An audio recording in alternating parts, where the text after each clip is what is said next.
നിങ്ങൾ മുസ്ലിമായി ജനിക്കാൻ വേണ്ടി നിങ്ങൾ എന്തെങ്കിലും പഠിച്ചോണ്ട് ചെയ്തു കൊടുക്കണോ? ഇല്ല. പിന്നെ എന്തുകൊണ്ട് അള്ളാഹ് നിങ്ങളെ മുസ്ലിമാക്കി ജനിപ്പിച്ചത്? ചുരുക്കി പറഞ്ഞ് എന്ത് മനസ്സിലാക്കാം? അള്ളാഹ് നിങ്ങളെ മുസ്ലിമാക്കി ജനിപ്പിച്ചിട്ടില്ല. നമ്മളാരെയും അള്ളാഹ് മുസ്ലിമാക്കി ജനിപ്പിച്ചിട്ടില്ല. അള്ളാഹ് നമ്മളെ ജനിപ്പിച്ചിട്ടേ ഉള്ളൂ, മുസ്ലിമായി ജനിപ്പിച്ചിട്ടില്ല. കാരണം അമുസ്ലിമിനും അതേ അവസരമല്ലേ? അപ്പോൾ എന്താണ് ശരിക്ക് നമ്മളെങ്ങനെ മുസ്ലിമായെന്ന് പറഞ്ഞ ഒരൊറ്റ ഉത്തരവേ ഉള്ളൂ, നമ്മൾ ജനിച്ച്. ശ്രദ്ധിക്കണേ. അസ്സലാമു അലൈക്കും. ബിസ്മില്ലാഹിർ റഹ്മാനിർ റഹീം. അൽഹംദുലില്ലാഹി റബ്ബിൽ ആലമീൻ. അസ്സലാത്തു വസ്സലാമു അലാ റസൂലിൽ അമീൻ വഅലാ ആലിഹി വസഹബിഹി അജ്മഈൻ. അമ്മാ ബഅദ്. വളരെ ബഹുമാനരായ സഹോദരി സഹോദരന്മാരെ, ഇന്ന് നമ്മൾ ചർച്ച ചെയ്യാൻ പോകുന്ന വിഷയം ഷഹാദത്ത് പ്രാധാന്യം എന്നുള്ളതാണ്. ഇൻഷാ അല്ലാഹ് ആ വിഷയം ഇങ്ങനെ കേൾക്കുന്ന സമയത്ത് നമുക്കിങ്ങനെ തോന്നിപ്പോവും, ഷഹാദത്ത് ഇതിന് മാത്രം ഇപ്പോൾ എന്താ കേൾക്കാനുള്ളത്, ഇതിന് മാത്രം എന്ത് പ്രാധാന്യമാണ് ഷഹാദത്തിനുള്ളത് നമുക്ക് തോന്നും. ഇൻഷാ അല്ലാഹ് ആ ചോദ്യം ഞാൻ എന്ത് ചെയ്യും, എൻ്റെ ക്ലാസ് കഴിയുമ്പോൾ ഒന്നുകൂടി ചോദിക്കും. അപ്പം അതിലേക്ക് എത്തുന്നതിന് മുമ്പ് ഇപ്പം എൻ്റെ മുമ്പിൽ ഇരിക്കുന്ന ആളുകൾക്ക് വ്യത്യസ്ത പ്രായത്തിലുള്ള ആൾക്കാരുണ്ടാവും. നമ്മളെ സംബന്ധിച്ചിടത്തോളം നമ്മളെപ്പോലെ ഇവിടെ ജീവിച്ചിരുന്ന കുറേ ആളുകളുണ്ട്, നമുക്ക് പരിചയമുള്ള ആളുകൾ.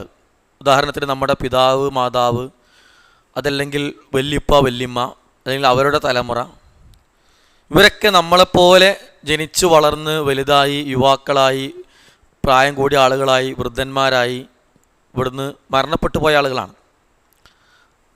നമ്മളിങ്ങനെ ജീവിച്ചിരിക്കുന്ന സമയത്ത് നമുക്കും ഒരു കാര്യം ഉറപ്പാണ്, എത്ര ആരോഗ്യം ഉണ്ടെങ്കിലും എത്ര അസുഖങ്ങളില്ലാത്ത അവസ്ഥ ഉണ്ടെങ്കിലും എന്ത് തന്നെ സൗകര്യങ്ങൾ ഇവിടെ ഉണ്ടെങ്കിലും ഇവിടെ കാലാകാലം നിൽക്കാൻ പറ്റൂല എന്നുള്ളത് നമുക്കുള്ളൊരു തിരിച്ചറിവാണ്. നമ്മുടെ മുൻകഴിഞ്ഞവർ ഇവിടെ നിന്ന് ഇല്ലാതായി പോയിട്ടുണ്ട്, നമ്മളും ഇല്ലാതായി പോകും.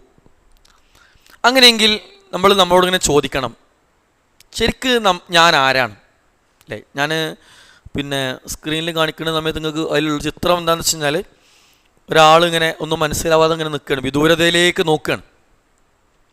അയാൾ നോക്കുന്ന സ്ഥലത്ത് സൂര്യൻ അസ്തമിക്കാനായിട്ടുണ്ട്. അപ്പോൾ അവിടെ ഉദ്ദേശിക്കുന്നത് ഒരു സമയം അനുവദിച്ച് ആ സമയം അവസാനിക്കാൻ പോവുകയാണെന്നുള്ളതാണ്. നമ്മുടെ ജീവിതത്തിലും ഇപ്പോൾ ഇവിടെ 40 വയസ്സുള്ളവരുണ്ടാവും, 50 വയസ്സുള്ളവരുണ്ടാവും. നമ്മളിപ്പോൾ നിൽക്കുന്നത് ഏതു മാസത്തിലാണ്? ഇംഗ്ലീഷ് മാസം സമ്മർ. ഏത് വർഷത്തിലാണ്?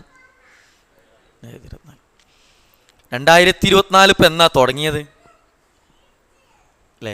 എത്ര പെട്ടെന്ന് ഒരു കൊല്ലം കഴിഞ്ഞു.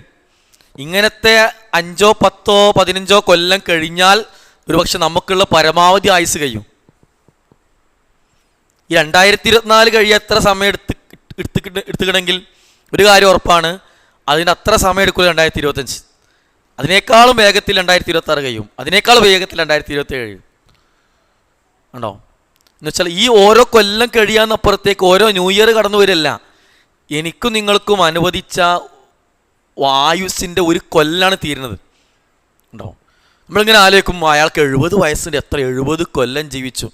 നമ്മളെ വയസ്സിനോടൊന്ന് ബാക്കിലേക്ക് നോക്കി, ഞാൻ 40 കൊല്ലം കഴിഞ്ഞോ, ഞാൻ 50 കൊല്ലമായോ ജനിച്ച്, 50 കൊല്ലം ഇവിടെ ജീവിച്ചോ, ഇനി എത്ര ഉണ്ടാവുക? ഇനി കുറച്ച് ഉണ്ടാവും. ചുരുക്കി പറഞ്ഞാൽ ഇനി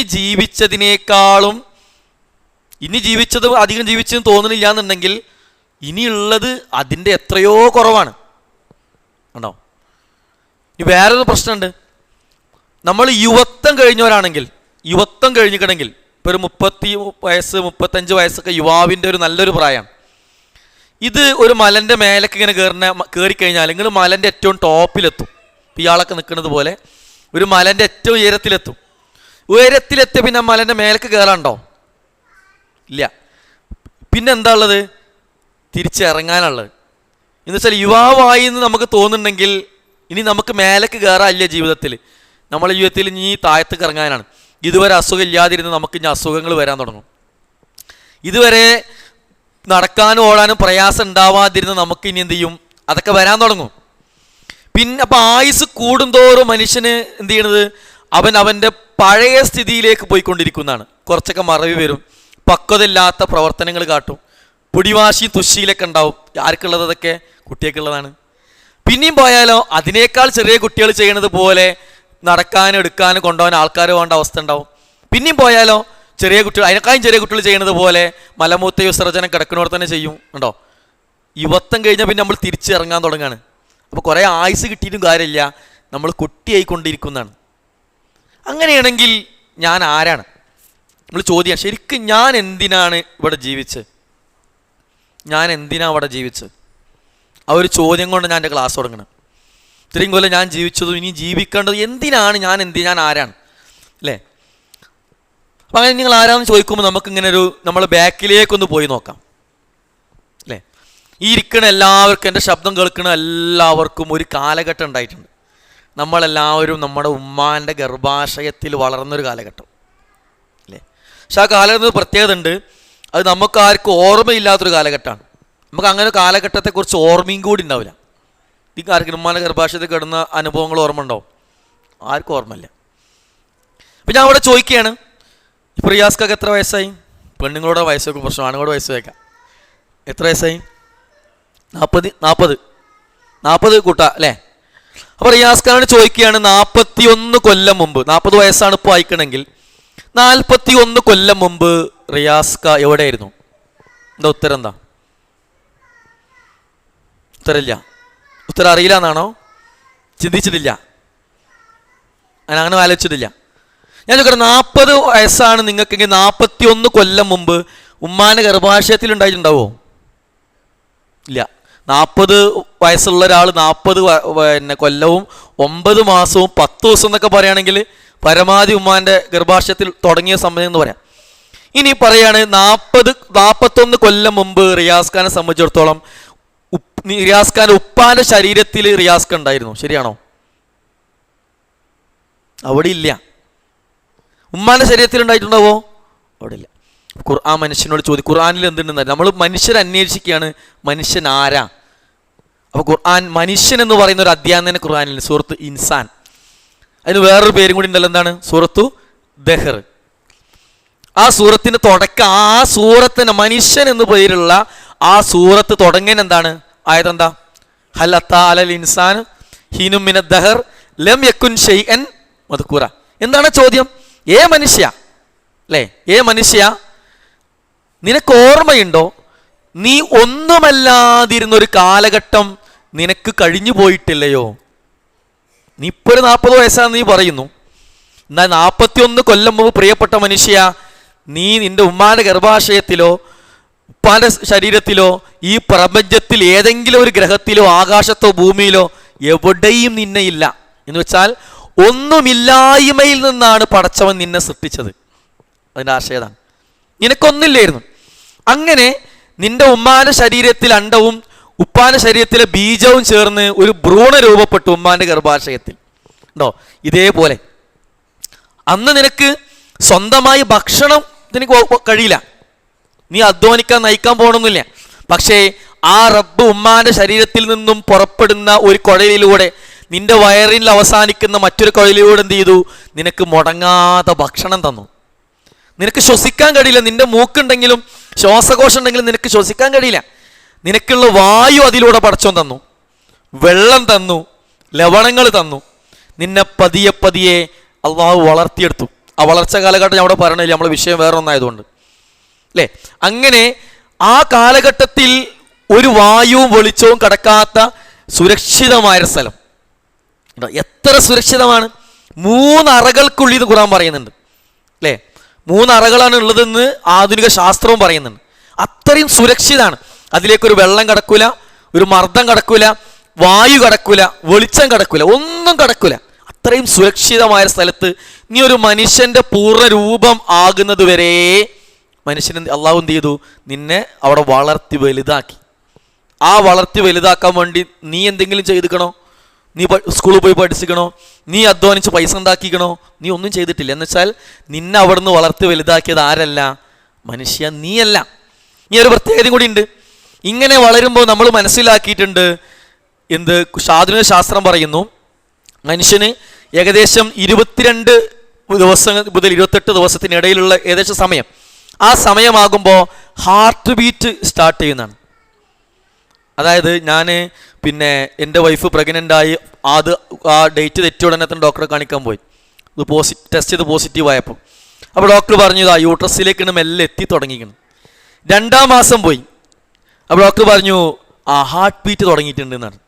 എന്ന് വെച്ചാൽ 60 ദിവസത്തിനുള്ളിൽ 2-ാം മാസം എന്ന് പറഞ്ഞാൽ 30-ൻ്റെയും 60-ൻ്റെയും ഇടയിലുള്ള സമയം, ഒരു 40 ദിവസമൊക്കെ ആകുമ്പോൾ എന്ത് ചെയ്യുന്നതിന് സ്കാനർ വെച്ച് ഇങ്ങനെ ഡോക്ടർ ഇങ്ങനെ ഡോക്ടറെ നോക്കിയിട്ട് സ്കാനിങ് ചെയ്ത് പറഞ്ഞാൽ പറയാണ് വയറ്റിലുള്ള കുട്ടിക്ക് രൂപമൊന്നും ഉണ്ടായിട്ടില്ല, കയ്യും കാലും തലയൊന്നും വളർന്നിട്ടില്ല, പക്ഷെ അതിന് എന്ത് തുടങ്ങിക്കണ്, മിടിപ്പ് തുടങ്ങിക്കണ്. എന്ന് വെച്ചാൽ മിടിപ്പ് ഏകദേശം 30 ദിവസങ്ങൾ കഴിഞ്ഞ് 60 ദിവസം 2-ാം മാസത്തിനുള്ളിൽ തന്നെ എന്ത് ചെയ്യും, മിടിപ്പ് തുടങ്ങും.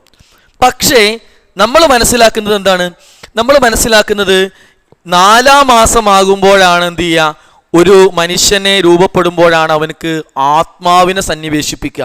അള്ളാഹു മലക്കുകൾ അയച്ചിട്ട് അവനിലേക്ക് ആത്മാവിനെ റൂഹിനെ അയക്കുന്നതാണ്. ശാസ്ത്രം പറയുന്നു 22, 28, 30 ദിവസം ആകുമ്പോഴേക്ക് ഹാർട്ട് ബീറ്റ് തുടങ്ങുന്നുള്ളു. അപ്പം എന്താണ്, ഖുർആൻ തെറ്റാണോ? റൂഹില്ലാതെ ഹാർട്ട് ബീറ്റ് തുടങ്ങോ? ചോദ്യം ക്ലിയർ ആയോ? ആ ചോദ്യത്തിന് അന്തം മുട്ട് ഇങ്ങനെ നിൽക്കണം, എങ്ങോട്ടാ പോണെന്ന് പിടുത്തം കിട്ടാതെ. ചോദ്യം ക്ലിയർ ആയോ? ശാസ്ത്രം പറയുന്നു 30 ദിവസമൊക്കെ ആകുമ്പോഴത്തേന് എന്ത് ചെയ്യും, ഹാർട്ട് ബീറ്റ് തുടങ്ങുമെന്ന് പറയുന്നു. ഹദീസിൽ വസല്ലം പറയുന്നു 4-ാം മാസത്തിലാണ് നിങ്ങൾ റൂഹ് തരിക എന്ന് പറയുന്നു. അപ്പോൾ റൂഹില്ലാതെ യെസ്. അപ്പോൾ അവിടെ നമ്മൾ തിരിച്ചറിയേണ്ട വലിയൊരു പോയിന്റ് ഉണ്ട്. നമ്മളെ ധാരണ ജീവനും റൂഹും ഒന്നാണെന്നാണ്. അവിടെയാണ് നമ്മൾ ഒന്നാമത്തെ ധാരണ തെറ്റണത്. ജീവന് വേറെയാണ്, ആത്മാവ് വേറെയാണ്. ഇസ്ലാം പഠിപ്പിക്കുന്ന മുന്നോട്ട് വെക്കുന്ന ആശയത്തിൽ ജീവന് വേറെയാണ്, ആത്മാവ് വേറെയാണ്. അത് ശരിക്കും നമുക്ക് മനസ്സിലാവുന്ന ഒരു സന്ദർഭം ഞാൻ പറഞ്ഞുതരാം. ഇപ്പോൾ പിന്നെ റിയാസ് ഖാനെ വെച്ച് കൂടെ ഉദാഹരണം പറയാൻ പറ്റുന്നതുകൊണ്ടാണ് റിയാസ് ഖാൻ്റെ പേര് പറഞ്ഞ ഉദാഹരണം പറയണത്. പിന്നെ റിയാസ് ഇന്ന് രാത്രി കിടന്നുറങ്ങുന്നു അല്ലേ? കിടന്നുറങ്ങിയതിന് ശേഷം പിന്നെ റിയാസ് ഖാ പെട്ടെന്ന് എന്തോ ശബ്ദം കേട്ട് ഞെട്ടി ഉണരുകയാണ്. തൊട്ടടുത്ത് ഭാര്യനെ കാണുന്നില്ല, ടെൻഷൻ അടിച്ചു. തനിച്ചാണ്, ഭാര്യയും തനിച്ചല്ലേ ഉള്ളു വീട്ടിലുണ്ടാളും. ടെൻഷനായി, ഭാര്യനെ കാണില്ല. ലൈറ്റ് ഇട്ട് സ്വിച്ച് ഒന്നും ഓൺ ആവണില്ല. ഇപ്പോൾ ആകെ പരിഭ്രാന്തിയായി. വാതിൽ നോക്കുമ്പോൾ തുറന്നെടുക്കുന്നുണ്ട്. ഭാര്യനെ അന്വേഷിച്ച് പോയി. അപ്പോൾ അവിടെ എന്തോ എന്ത് ചെയ്യുന്നുണ്ട്, ആളുകളുടെ ശബ്ദകോലാഹലം കേൾക്കുന്നു. അപ്പം എന്തോ ഒരു ഭീകര സംഭവം സംഭവിച്ചിട്ട് ആളുകളെ കൂടി ഓടുകയാണ്. റിയാസ്കയും അതിൻ്റെ കൂടെ ഓടി. അല്ല, ഓടി രക്ഷപ്പെടാൻ നേരത്തെ ആളുകൾ ആരൊക്കെ വാഹനത്തിൽ കയറുന്നുണ്ട്. വാഹനത്തിൽ റിയാസ്കയും കയറി. പോകുന്ന വഴിയിൽ ആ വാഹനം മറിഞ്ഞു, തെറിച്ച് ഒരു കുഴിയിലേക്ക് വീണു. കുഴിയിൽ നിന്ന് കയറി നോക്കുമ്പോൾ ഏതൊരു ഭീകര ജീവി ആക്രമിക്കാൻ വരികയാണ്. പേടിച്ച് ഓടി കാല് തട്ടി ഒരു കൊക്കയിലേക്ക് വീണു. നേരെ വന്ന് പതിച്ചൊരു പാറമ്മലാണ്. 2 കാലും പൊട്ടി, തലയും പൊട്ടി, വേദന പോയി, ചോര ഒലിച്ച് വേച്ച് നടക്കണമ്പോൾ നേരത്തെ ഓടിയ മൃഗം പിന്നെയും മുന്നിൽ നിൽക്കുകയാണ്. വയ്യാത്ത കാലുമായിക്കൊണ്ട് വീണ്ടും ഓടി. അപ്പോൾ ഓടിയിട്ട് എത്തിപ്പെട്ടത് ഏതോ തീക്കുണ്ടത്തിലാണ്. അപ്പോൾ അവിടുന്ന് പൊള്ളലേട്ട് വീണ്ടും ചീറാൻ തുടങ്ങി. പെട്ടെന്ന് ഉണർന്നപ്പോൾ എന്താണ്, ഭാര്യ തൊട്ടടുത്ത് കിടന്ന് ഉറങ്ങുന്നുണ്ട്. റിയാസ്ക്ക് ആകെ വിയർത്തുക്കണ്. സത്യത്തിൽ റിയാസ്ക്ക് അവിടെ നിന്ന് എണീച്ച് ഓടിക്കണോ? പുറമേ കാണുന്ന രീതിയിൽ ഒച്ചിട്ട് കരഞ്ഞിക്കണോ? ഇല്ല.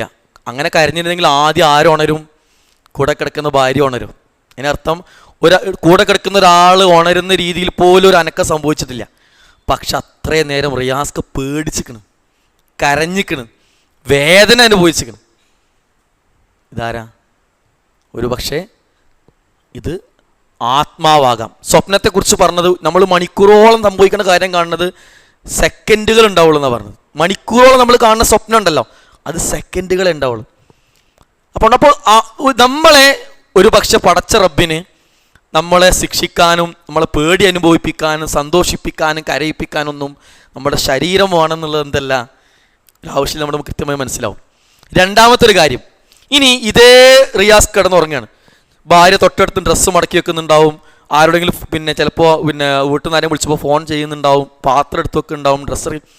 ഇതൊന്നും റിയാസ്ക്ക് കാണുന്നില്ല, കേൾക്കുന്നില്ല. കാരണം എന്താ? റിയാസ്ക്ക് ഉറങ്ങുകയാണ്. പക്ഷെ റിയാസ്ക്കൊക്കെ എന്തുണ്ട്? ജീവനുണ്ട്. കാരണം ശ്വാസം നടക്കുന്നുണ്ട്.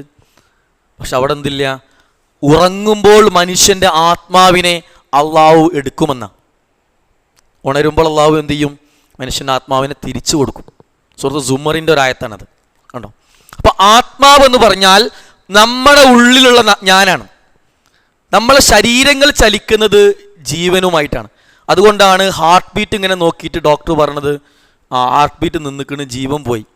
പക്ഷെ ആത്മാവ് മരിച്ചിട്ടില്ല, ശരീരമാണ് മരിച്ചത്. ആത്മാവ് മരിക്കണില്ല. നമ്മൾ ഭൂമിയിൽ ഏതോ ഒരു മനുഷ്യനായി ഇവിടെ ജീവിക്കും, അല്ലേ? കുട്ടിയായി ജനിച്ചു വലിയ ആളായിട്ട് കുറേ കാലം ഇവിടെ ജീവിക്കും. ഇവിടെ ജീവിക്കുമ്പോൾ അള്ളാഹു എന്ത് ചെയ്യാണ്, ഇതിൻ്റെ അവസാനത്തിൽ നമ്മളെ ജീവനില്ലാതാവും. എന്ന് വെച്ചാൽ ഇവിടെ ജീവിക്കാനുള്ള സമയം കഴിഞ്ഞാൽ പിന്നെ നമ്മളെ ശരീരത്തിൻ്റെ ആവശ്യമില്ല. ആ ശരീരത്തെ എന്ത് ചെയ്യും, നമ്മൾ മരണപ്പെട്ട് കഴിഞ്ഞാൽ ഖബർ കൊണ്ടുപോയി വെക്കും. ഖബർ കൊണ്ടുപോയി കഴിഞ്ഞാൽ അത് സംഭവിക്കുക, കുറേ വർഷങ്ങൾ കഴിഞ്ഞാൽ അങ്ങനെ ഒരു ശരീരം തന്നെ ലോകത്തില്ല. സത്യത്തിൽ ആത്മാവ് മരിച്ചിക്കണോ, റൂഹ് മരിച്ചിക്കണോ? റൂഹ് മരിച്ചിട്ടില്ല. അള്ളാഹ് എന്താ ചെയ്തതെന്നറിയോ, ഇവിടുത്തെ ഡെഡ് ലൈൻ റിയാസ്താക്ക് അള്ളവർ തന്നൊരു സമയം ഉണ്ടായിരുന്നു, അനുവദിച്ച സമയം. ആ അനുവദിച്ച സമയം കഴിഞ്ഞപ്പോൾ അള്ളാഹ് എന്താക്കി, 4-ാം മാസത്തിൽ പറഞ്ഞയച്ച റൂഹില്ലേ, കഴിഞ്ഞിട്ടോ, റൂഹിനെ അള്ളാണ്ട് കൊണ്ടുപോയി. പിന്നെ ആരാവശ്യമില്ല, ശരീരത്തെ അവിടെ നശിപ്പിച്ചു. റൂഹ് മരിച്ചിട്ടില്ല. റിയാസ്കൻ്റെ ഉള്ളിലുള്ള ഒരു റൂഹുണ്ട്, ഒരു ആത്മാവുണ്ട്. റിയാസ്ക പുറത്ത് ഇങ്ങനെ എന്ത് പ്രവർത്തിക്കണമെങ്കിലും ഉള്ളിൽ ചിന്തിക്കുന്ന റൂഹുണ്ട്. റിയാസ്കനെ തൊട്ടടുത്ത് കിടക്കുന്ന ഭാര്യ പോലും അറിയാതെ റിയാസ്ഖാന്റെ ഉള്ളിൽ രഹസ്യങ്ങൾ സൂക്ഷിച്ച റൂഹുണ്ട്, ഒരു ആത്മാവുണ്ട്, കണ്ടോ. റിയാസ്ഖാക്ക് ജന്മം നൽകിയ ഉപ്പാക്കും മാക്കും പോലും മനസ്സിലാക്കാത്ത റിയാസ്ഖാന്റെ ഉള്ളിലുള്ള റൂഹുണ്ട്. അതാണ് നമ്മുടെ ആത്മാവ്. അതിന് ആർക്കും എന്ത് ചെയ്യില്ല. അവൻ ആ ആത്മാവാണ് ശരി ചെയ്യണോ തെറ്റ് ചെയ്യണോ എന്ന് നമ്മുടെ ഉള്ളിൽ നിന്ന് പറയുന്ന ആള്. ആ ആളെന്ത് ചെയ്യും, അള്ളാഹു ഇവിടുന്ന് അങ്ങോട്ട് കൊണ്ടുപോകും, എങ്ങോട്ട്, ബർസഖിയായ ലോകത്തേക്ക് കൊണ്ടുപോകും. ഇവിടെ ഖിയാമെന്നുള്ള എവിടെ താമസിക്കുന്നത്, ബർസഖിയായ ലോകത്താണ്. പിന്നെ അവരെങ്ങോട്ട് കൊണ്ടുവരും, ഈ ലോകാവസാനത്തിന് ശേഷം മഹ്ശറയിലേക്ക് കൊണ്ടുവരും. ചുരുക്കി പറഞ്ഞാൽ ആർക്കും മരണമില്ല, റൂഹിന് മരണമില്ല. മരണം ആർക്കാണ്, നമ്മുടെ ശരീരത്തിനാണ്. ജീവനാണ് ഇല്ലാതാവണുള്ളൂ, റൂഹ് എന്ത് ചെയ്യണില്ല, ഇല്ലാതാവണില്ല, കണ്ടോ. അങ്ങനെ അതിനുശേഷം ഒരു അള്ളാഹുവിൻ്റെ ഒരു ലോകം വരാണ്ട് അവിടേക്ക് ആരെ കൊണ്ടുവരും. അപ്പം ഇതാണ് യഥാർത്ഥ ലോകം. ഈ ലോകത്തിൻ്റെ പ്രത്യേകത നമ്മൾ കഴിഞ്ഞ ക്ലാസ് പറഞ്ഞു, ഇതിൻ്റെ പ്രത്യേകത എന്താണ്, മരണം ഉണ്ട് എന്നുള്ളതാണ്. ഇവിടെ നമ്മൾ എന്തെങ്കിലും അലമ്പ് വെച്ച ആൾക്കാർ പറയും മരിച്ചു പോകേണ്ടി വരട്ടോ എന്ന് പറയും. പരലോകത്ത് നമ്മൾ എന്തെങ്കിലും ശിക്ഷ നമുക്ക് പറയോ, അനുഭവിച്ചോ, മരിച്ചു പോവാള പറയോ. അവിടെ മരണമില്ല എന്നുള്ളതാണ്. ആ മരണമില്ലാത്ത ഒരു ലോകത്ത് അള്ളാഹു നമ്മളെ സൃഷ്ടിക്കുമ്പോൾ തന്നെ അള്ളാഹ് ഇയാളെ സ്വർഗത്ത് കാക്കണോ നരകത്ത് കാക്കണോ. അപ്പം അള്ളാഹ് എന്ത് ചെയ്തു, നമ്മളെ ഭൂമിയിലേക്ക് പറഞ്ഞയച്ചു, നമുക്ക് ജീവിക്കാനുള്ള ഒരു ശരീരം തന്നു, ഒരു വാഹനം തന്നു. എന്നിട്ട് അവിടുന്ന് കുറച്ചൊന്ന് ജീവിച്ച് കാണിക്കും. എൻ്റെ ജീവിതം എനിക്ക് ഇഷ്ടപ്പെടുകയാണെങ്കിൽ ഞാൻ എന്ത് ചെയ്യാം, സ്വർഗം തരാം. അതല്ല അവിടുന്ന് ഞാൻ തന്ന സൗകര്യമൊക്കെ അവിടുത്തെ ഇന്ന മറന്നിട്ട് തോന്നിയ പോലെ ജീവിക്കുകയാണെങ്കിലോ ഇവിടേക്ക് നരകമുണ്ട് കേട്ടോ. അപ്പം നരകത്തേക്ക് നമ്മൾ പ്രവേശിപ്പിക്കണം, സ്വർഗത്തേക്ക് പ്രവേശിക്കണം തീരുമാനിക്കാൻ വേണ്ടി ടെസ്റ്റിന് അയച്ച ആൾക്കാരാണ് നമ്മളെല്ലാവരും. മരുന്ന് കമ്പനികൾ മരുന്ന് കണ്ടുപിടിച്ചാൽ എലീനെയും മുയലിനെയും പൂച്ചനെയൊക്കെ ടെസ്റ്റ് ചെയ്തിട്ട് ഇങ്ങനെ ഇടും. എന്തിനാണ്, ആ മരുന്ന് ഇനി കൊടുക്കണോ കൊടുക്കണ്ടെന്ന് തീരുമാനിക്കാൻ, അല്ലേ. അതേപോലെ സ്വർഗം തരണം നരകം തരണം എന്ന് അള്ളാഹ് ആലോചിക്കുകയാണ്. എന്തിന്, നമ്മളങ്ങോട്ട് പറഞ്ഞയച്ചിട്ട്. ചുരുക്കി പറഞ്ഞാൽ നമ്മളൊരു പരീക്ഷണത്തിലാണ്. എന്താണ്, അല്ലദീ ഖലക്കൽ മൗത, മരണവും വല്ല ഹയാത്ത ജീവിതവും എന്താണ്, ലിയബ്ലുവക്കും, എനിക്ക് നിങ്ങളെ പരീക്ഷിക്കാനാണ്, അയ്യക്കും. ഇപ്പം ആയത്തിൻ്റെ അർത്ഥം ഒന്ന് ഉള്ളിലേക്ക് ഒന്നും കൂടി കയറി ഉണ്ടാവും. നമ്മൾ എന്നും കേൾക്കുന്ന തവാറൊക്കെ സൂറത്തിലെ ആയത്താണ്. ഇപ്പോഴാണ് നമുക്കത് കൃത്യമായിട്ട് നമ്മൾ ഉള്ളിലേക്ക് കയറുന്നത്. ഓക്കെ, ഇനി ഞാൻ അടുത്തൊരു ചോദ്യത്തിലേക്ക് പോവാണ്. അല്ലേ. പിന്നെ ചോദ്യം ഇതാണ്, ഇവിടെ നിന്ന് എൻ്റെ ക്ലാസ്സിന് ഇന്ന് കേൾക്കാൻ വന്ന എല്ലാവരും, പിന്നെ അല്ലെങ്കിൽ എൻ്റെ ക്ലാസ് നല്ല ഈ ക്ലാസ്സിലേക്ക് നമ്മൾ പങ്കെടുക്കാൻ വന്നവരൊക്കെ നമ്മളൊരു വിശ്വാസികളായതുകൊണ്ടാണ് ഇവിടെ വന്നിട്ടുള്ളത്. ഓക്കെ, അപ്പം ഞാൻ നിങ്ങളോട് പിന്നെ ചോദിക്കുന്ന ചോദ്യം ഇതാണ്, പിന്നെ നിങ്ങൾ എന്തുകൊണ്ട് അല്ലെങ്കിൽ എന്തിനു വേണ്ടിയിട്ടാണ് ഇവിടെ ക്ലാസ് കേൾക്കാൻ വന്നിട്ടുള്ളത്? ഉത്തരാർക്കും പറയാം. അറിവ് നേടാൻ. പിന്നെ എല്ലാവരും അറിവ് നേടാൻ, എല്ലാവർക്കും ഒറ്റ ഉദ്ദേശം അറിവ് നേടുക മാത്രമേ ഉള്ളൂ? ഒന്ന് തുറന്ന് പറഞ്ഞു നോക്കി, നിങ്ങളുടെ ഉദ്ദേശം എന്താ? ഇവിടെ വന്നിരിക്കുന്നതിൽ ഉദ്ദേശം എന്താ? അള്ളാഹുവിൻ്റെ അടുത്ത് പ്രതിഫലം നേടിയെടുക്കുക, അതിലൂടെ സ്വർഗം നേടിയെടുക്കുക, അല്ലേ. അപ്പം ഞാൻ ചോദിക്കുന്നത്, ഈ പാരത്രികമായ ലോകത്ത്, പരലോകത്ത് സ്വർഗത്തിലേക്ക് പ്രവേശിക്കാൻ കഴിയില്ല ആർക്കാണ്? ഈ ദുനിയാവിൽ ജീവിച്ച എല്ലാവരും സ്വർഗത്ത് പോവോ? ഇല്ല. നല്ല നല്ല പ്രവൃത്തി ചെയ്ത് എല്ലാവരും സ്വർഗത്ത് പോവോ? ഇസ്ലാമിക വിശ്വാസപ്രകാരം ഇല്ല. ആരെ പോവുള്ളൂ? മുസ്ലിമായ ആളെ പോവുള്ളൂ. അല്ലേ? നമ്മളെങ്ങനെ മനസ്സിലാക്കിയത്? ദുനിയാവിൽ ജീവിച്ച നല്ല ചെയ്ത് എല്ലാവരും സ്വർഗത്ത് പോവില്ല. ഇസ്ലാമിക വീക്ഷണപ്രകാരം അവരെന്ത് ചെയ്യണം? മുസ്ലിമായി മരണപ്പെട്ട് ജീവിച്ച ആൾക്കാർക്ക് മാത്രമേ പോവുള്ളൂ. ശരിയല്ലേ? യെസ്. ഞാൻ അങ്ങോട്ട് ചോദ്യം ചോദിക്കുകയാണ്. വളരെ സിമ്പിളായിട്ടുള്ള ചോദ്യമാണ്. നിങ്ങളൊരു മുസ്ലിം ആണോ? ഈ ചോദ്യം കൂടി ചിലപ്പോൾ ആരും ചോദിച്ചിട്ടുണ്ടാവില്ല. ചിലപ്പോൾ ഞാനിങ്ങനെ ചോദിക്കുന്നുണ്ടെങ്കിൽ എനിക്കൊരു ഉദ്ദേശം ഉണ്ടാവും, അല്ലേ? ചോദ്യം വളരെ ലഘുവാണ്. നിങ്ങളൊരു മുസ്ലിം ആണോ? എന്തെങ്കിലും ഉത്തരം പറയാം. ഇത് ഉത്തരം പറയാം. ആണ്. അതേ ആണ് എന്നല്ലാതെ ഉത്തരം ഇതിൽ ആർക്കെങ്കിലും ഉണ്ടോ? ഉണ്ടാവില്ല. ഞാൻ എന്നാലും ചോദിക്കുകയാണ് ഉണ്ടോ എന്നുള്ളത്. കാരണം ഈ ചോദ്യം ഞാൻ വീണ്ടും പറയുകയാണ്. ഞാൻ ഫസ്റ്റ് ഒരു ചോദ്യം ചോദിച്ചു, ഷഹാദത്തിന് പ്രാധാന്യം വലിയ ക്ലാസ് എടുക്കുന്നുണ്ടോ എന്ന് ഞാൻ ചോദിച്ചു. രണ്ടാമത് ഞാൻ പറയുകയാണ്, ഈ ചോദ്യം ഞാൻ ഒന്നും കൂടി ചോദിക്കും. ഓക്കെ, എന്നെക്കാളും മുതിർന്ന എനിക്കെത്ര പ്രായമുണ്ടോ ആ പ്രായം മുതൽ ഖുർആൻ ക്ലാസ് കേൾക്കുന്ന ആൾക്കാർ കൂട്ടത്തിലുണ്ടെന്ന് ഞാൻ മനസ്സിലാക്കണം. അപ്പോൾ എന്നാലും ഞാൻ ചോദിക്കുകയാണ്, ചോദ്യം എന്താണ്? നിങ്ങളൊരു മുസ്ലിം ആണോ എന്നുള്ള. അങ്ങനെ നിങ്ങൾ ആണ് നിന്നോട് ഉത്തരം പറഞ്ഞു. അപ്പോൾ അടുത്ത ചോദ്യം ചോദിക്കുകയാണ്, നിങ്ങൾ എങ്ങനെ ഒരു മുസ്ലിമായി? നിങ്ങളെങ്ങനെ മുസ്ലിമായത്? മുസ്ലിമാണെന്ന് പറഞ്ഞല്ലോ, എങ്ങനെ മുസ്ലിമായി? മാതാപിതാക്കൾ മുസ്ലിം ആയതുകൊണ്ട് മുസ്ലിമായി. ഇതല്ലാതെ ഉത്തരം ആർക്കെങ്കിലും ഉണ്ടോ? ഞാൻ ചോദിക്കണേൽ എനിക്കൊരു ഉദ്ദേശം ഉണ്ടാവും. അതുകൊണ്ട് നിങ്ങൾ നല്ലോണം ആലോചിച്ച് ഉത്തരം പറഞ്ഞാൽ മതി. ആരും പ്രയാസപ്പെടാം. ചോദ്യം വളരെ പ്രസക്തമാണ്. ഇമ്മാതിരി ചോദ്യം ചോദിക്കുന്നുണ്ട് ഇങ്ങോട്ട് വരൂലേ എന്നൊന്നും വിചാരിക്കണ്ട. ഷഹാദത്ത് കലിമ ചൊല്ലി മുസ്ലിമായി ആണോ? അങ്ങനെ മുസ്ലിമായത് അത് ചോദിക്കണത്. നിങ്ങൾ അങ്ങനെ ആണെന്ന് പറഞ്ഞാൽ മതി. നിങ്ങൾ ഷഹാദത്ത് കലിമ ചൊല്ലി മുസ്ലിം, ഉപ്പയും മുസ്ലിം അല്ലാതെ മുസ്ലിം ആയതാണ്. ഷഹാദത്ത് കലിമ ചൊല്ലിക്കണ് എപ്പോ? എന്നാ ചൊല്ലിയത്? ഏത് പ്രായത്തിലാണ്? അറിയില്ല. ഈ കൂടെ ഷഹാദത്ത് കലിമ ചൊല്ലി മുസ്ലിം ആരാ? ചോദ്യം ക്ലിയർ. ഞാൻ ചോദിക്കുന്ന ചോദ്യം നിങ്ങൾ നല്ല ആലോചിച്ച് ഉത്തരം പറഞ്ഞാൽ മതി. ഞാൻ ചോദിച്ച ചോദ്യം എന്താണ്? നിങ്ങൾ എങ്ങനെ മുസ്ലിം ആണെന്ന് പറഞ്ഞല്ലോ, നിങ്ങൾ എങ്ങനെ മുസ്ലിമായി? അല്ലേ? ചില ആളുകൾ മുസ്ലിമാണെന്ന് പറഞ്ഞാൽ എങ്ങനെയാണ്? ഇപ്പം നമ്മളൊരു ഓഫീസിൽ പോവാണ്, ഒരാളുടെ പേര് അസ്സലാമു അലൈക്കും, എന്താ പേര്? മുഹമ്മദ്. അപ്പം നമ്മൾ മനസ്സിലാക്കി മുസ്ലിമാണ്. ചില ആൾക്കാർ നമ്മളെ കൗമാന്ന് പറയും, അല്ലേ? ഞാൻ പറഞ്ഞാൽ ശരിയല്ല. അങ്ങനെ കുറച്ച് ചിന്തിക്കുന്നവരില്ലേ? യെസ്. പേര് കൊണ്ട് ഒരാൾ മുസ്ലിം ആവുമോ? പേരുകൊണ്ട് മുസ്ലിം ആവോ? എൻ്റെ സ്കൂളിൽ ഒരു അധ്യാപകൻ അബ്ദുൽ നാസർ എന്നാണ് പേര്. വലിയ യുക്തിവാദിയാണ്. എന്നുവെച്ചാൽ അള്ള ഇല്ല എന്ന് പറഞ്ഞ ആളാണെന്ന് അർത്ഥം. മുസ്ലിമാണോ? നിരീശ്വരവാദിയാണ്. ഈശ്വരൻ ഇല്ല എന്ന് വാദിക്കുന്ന ആളാണ്. അബ്ദുള്ള എന്നുള്ള പേരിൻ്റെ അർത്ഥം എത്രാക്കതിൽ അറിയാം? അബ്ദുള്ള എന്നുള്ള പേരിൻ്റെ അർത്ഥം എത്രാക്കതിൽ അറിയാം? എന്താ പേരെന്താ? അള്ളാഹുവിൻ്റെ അടിമ. എത്ര മനോഹരമായ പേരാണ്. പക്ഷെ ആ പേരായിരുന്നു ആർക്ക്? നബി സല്ലല്ലാഹു അലൈഹി വസല്ലമ ജനിക്കണ മുമ്പ് മരണപ്പെട്ട റസൂലുള്ളാഹിന്റെ ഉപ്പാന്റെ പേരാണത്. അപ്പം എങ്ങനെ ശരിയാവുക? റസൂലുള്ള വന്നിട്ടല്ലേ വരുമ്പോൾ അവിടെ മുസ്ലിങ്ങളുണ്ടോ? നമ്മളെ വിശ്വാസപ്രകാരം അവിടുത്തെ ആൾ മുസ്ലിങ്ങളാണോ? അറേബ്യ നാട്ടിലുള്ള അറബി പേര് വെച്ച് മുസ്ലിങ്ങളാണോ? അല്ല. റസൂലുള്ള നബി ആയതിനു ശേഷമാണ് യഥാർത്ഥ ഇസ്ലാമിലേക്ക് അവരെ ക്ഷണിക്കുന്നത്. അതിനുശേഷം ആദ്യമായി ഇസ്ലാം സ്വീകരിച്ച മുസ്ലിമായ ആൾ അബൂബക്കർ റളിയല്ലാഹു അൻഹു ആണ്. അല്ലേ? ആണെങ്കിൽ പുരുഷന്മാരിൽ വെച്ചിട്ട്, അല്ലേ? അപ്പോൾ ആരല്ല? നബിയുടെ ഉപ്പ അബ്ദുള്ള മുസ്ലിം ആണോ? നിങ്ങൾ ഒന്ന് ഉറപ്പിച്ച് പറയും. നിങ്ങൾക്ക് സംശയം ഉണ്ടാകാൻ പാടില്ല. ഞാൻ ഇതിന് സംശയം തീരുന്നെങ്കിൽ ഞാൻ ചോദ്യം ചോദിക്കാം. ഖുർആൻ ആരിലേക്ക് ഇറങ്ങിയ ഗ്രന്ഥാണ്? ഖുർആൻ ആർക്ക് വേണ്ടി ഇറങ്ങിയ ഗ്രന്ഥാണ്? ആരിലേക്ക് ഇറങ്ങിയത്? ആരിലേക്കാണ് ഖുർആൻ ഇറങ്ങിയത്? മുഹമ്മദ് സുബ്ഹാനഹു വിട്ടോളി. ആരിലേക്കാണ് ഇറങ്ങിയത്? മുസ്ലിം. ഞാൻ പറയുന്നത് ഖുർആൻ മുസ്ലിങ്ങളിലേക്ക് ഇറങ്ങിയ ഗ്രന്ഥമാണ്. മുസ്ലിം സമൂഹത്തിലേക്ക് ഇറങ്ങിയ ഗ്രന്ഥമാണ് ഖുർആൻ. ഖുർആൻ മുസ്ലിങ്ങളിലേക്ക് ഇറങ്ങിയ ഗ്രന്ഥമല്ല. കാരണം ഖുർആൻ ഇറങ്ങുന്നത് തന്നെ നബിയെ മുസ്ലിം ആക്കിയിട്ടാണ്. ഖുർആൻ ഇറങ്ങുമ്പോൾ അപ്പോൾ എന്താ അതിനർത്ഥം? എന്താണ്? ഖുർആൻ ഇറങ്ങുമ്പോൾ ഒരു മുസ്ലിമും ഇല്ല എന്നർത്ഥം. നബി തന്നെ ഖുർആൻ ഇറങ്ങിയിട്ടാണ് മുസ്ലിം ആവണത്, അല്ലേ? ജിബ്രീൽ വന്നിട്ട് ചൊല്ലി കൊടുക്കുമ്പോഴല്ലേ നുബുവത്ത് വൈമാറണുള്ളൂ. അപ്പം അതിനർത്ഥം എന്താണ്? ഖുർആൻ മുസ്ലിങ്ങൾക്ക് ഇറങ്ങിയ ഗ്രന്ഥമല്ല, ഖുർആൻ മനുഷ്യരിലേക്ക് ഇറങ്ങിയ ഗ്രന്ഥമാണ്. ഞാൻ പറഞ്ഞ പോയിന്റ് മനസ്സിലായില്ല? അപ്പോൾ ഖുർആൻ ഇറങ്ങുമ്പോൾ ശരിക്കും അവിടെ ആരില്ല? മുസ്ലിങ്ങളില്ല. ഖുർആനിനെ സ്വീകരിച്ചവരാണ് മുസ്ലിങ്ങൾ. ഇന്നും അതുതന്നെയാണ്. ഖുർആനിനെ ആര് സ്വീകരിക്കുന്നോ അവൻ മുസ്ലിമാണ്. ഖുർആൻ ഇറങ്ങിയത് മുസ്ലിങ്ങൾക്ക് വേണ്ടിയിട്ടല്ല. ഖുർആൻ എന്താണ്? ഹുദൻ ലിന്നാസ്, ജനങ്ങൾക്കുള്ള മാർഗദർശനമാണ്.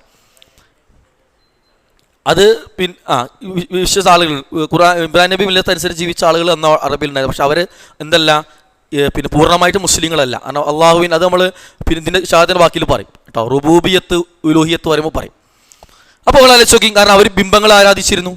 കഅബയിൽ വെച്ചിട്ട് ലാത്ത ഉസ്സ മനാത്തെ പോലെയുള്ള മരണപ്പെട്ടു പോയ ആളുകളെയും കല്ലുകളെയും ആരാധിച്ചിരുന്നു. അപ്പോൾ അത് എന്തല്ല, ഇബ്രാഹിം നബിയിൽ വിശ്വസിച്ച ആളുകളാണെങ്കിൽ പോലും അവർ യഥാർത്ഥ മുസ്ലിങ്ങളാണോ? അല്ല. അപ്പം നമുക്ക് ആ വിഷയം ഇതിൽ വരുന്നപ്പോൾ പറയാം. ഇപ്പം ഞാൻ രണ്ടുപേരും മുഹമ്മദ് നബി സല്ലല്ലാഹു അലൈഹി വസല്ലമ വരുമ്പോൾ അവിടെ ആരില്ല ശരിക്ക് ഇസ്ലാം പറയുന്ന രീതിയിൽ കൃത്യമായ മുസ്ലിം. അതിൻ്റെ അർത്ഥം എന്താണ്? അവിടെയുള്ള ആളുകൾ അബ്ദുള്ള, ആമിന, എത്ര മനോഹരമായ പേര് ആമിന, നിർഭയത്വമുള്ളവൾ അല്ലേ പേര്. പക്ഷേ എന്തല്ല, പേര് കൊണ്ട് ഒരാൾ ആരാവില്ല മുസ്ലിം. അബൂ ത്വാലിബ് എന്ന് പോട്ടെ, മുസ്ലിം ആണ് എന്നുണ്ടെങ്കിൽ, ഇനി അവർ മുസ്ലിം ആയിരുന്നെങ്കിൽ നബി സല്ലല്ലാഹു അലൈഹി വസല്ലം ചരിത്രം ഉണ്ടല്ലോ, ഇസ്ലാമിന് വേണ്ടി നിങ്ങൾ ആലോചിച്ച് നോക്കി, ഒരു പക്ഷേ അത്രയും കാവൽ നിന്ന, അത്രയും ധൈര്യം നബി സല്ലല്ലാഹു അലൈഹി വസല്ലം കൊടുത്ത വേറെ ആളുണ്ടാവില്ല. എന്താണ്? നബി സല്ലല്ലാഹു അലൈഹി വസല്ലം കുടുംബത്തിന് ഒറ്റപ്പെടുത്തിയപ്പോൾ മുഹമ്മദിന് ഒരാൾ തൊട്ട് പോവരുന്ന് പറഞ്ഞ ആളാണ് അബൂ ത്വാലിബ്. നിന്റെ സമ്പത്ത് മുഴുവൻ ദീനി പ്രവർത്തനത്തിനെടുത്തോ എന്ന് പറഞ്ഞ ആളാണ് അബൂ ത്വാലിബ്. മരണം വരെ അവസാന സമയം നബി സല്ലല്ലാഹു അലൈഹി വസല്ലം വിവാഹം കഴിപ്പിച്ചു കൊടുത്ത ആള്, കച്ചവടത്തിന് അവസ്ഥ ഉണ്ടാക്കി കൊടുത്തു. ഇങ്ങനെ എല്ലാ സമയത്തും താങ്ങും തണലുമായ ആളാണ് ആര്? അബൂ ത്വാലിബ്. അബൂ ത്വാലിബ് മരിക്കാൻ കിടക്കുമ്പോൾ നബി സല്ലല്ലാഹു അലൈഹി വസല്ലം ചെന്നിട്ട് പറഞ്ഞു, മുത്താപ്പ നിങ്ങൾ ഇക്കൊക്കെ ചെയ്ത് തന്നിട്ടുണ്ടെങ്കിൽ ഇതൊന്നും സ്വർഗത്ത് പോകാൻ പറ്റൂല കേട്ടോ. നിങ്ങളെ പേര് അറബി പേരാണ്, നിങ്ങൾ ഈ ദീനിന് വേണ്ടി ഇന്നെ പലതിനും സഹായിച്ചിട്ടുണ്ട്. എന്ന് വെച്ചാൽ നമ്മളോട് ഭാഷ പറഞ്ഞാൽ പല ആൾക്കാരും സാമൂഹ്യ കാരുണ്യ പ്രവർത്തനത്തിലൊക്കെ സഹകരിക്കും.